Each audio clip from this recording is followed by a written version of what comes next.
வணக்கம். தற்பொழுது அஇஅதிமுகவின் பொதுச் செயலாளர் எடப்பாடி பழனிசாமி அவர்கள் பிரச்சாரம் செய்யக்கூடிய அந்த தேதியானது மாற்றி அமைக்கப்பட்டிருக்கிறது. நாளை அவர் நாமக்கல் மாவட்டத்தில் பிரச்சாரம் செய்ய இருந்த நிலையில் தற்பொழுது அதற்கான தேதியானது மாற்றப்பட்டிருக்கிறது.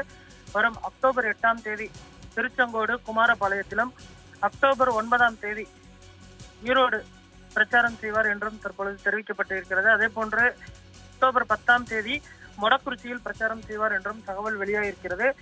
நாளைய தினம் அவர் பிரச்சாரம் செய்ய இருந்த நிலையில் தற்பொழுது உயர்நீதிமன்றம் ஒரு உத்தரவு பிறப்பித்திருக்கிறது. அதாவது மாநில நெடுஞ்சாலைகள், தேசிய நெடுஞ்சாலைகளில் பிரச்சாரம் செய்யக்கூடாது என்று அறிவுறுத்தல் கொடுத்திருக்கக்கூடிய நிலையில் தற்பொழுது பிரச்சார தேதியானது மாற்றி அமைக்கப்பட்டு இருக்கிறது. இது குறித்த அறிவிப்பினை தற்பொழுது அஇஅதிமுகவின் தலைமை கழகம் வெளியிட்டிருப்பதும் குறிப்பிடத்தக்கது.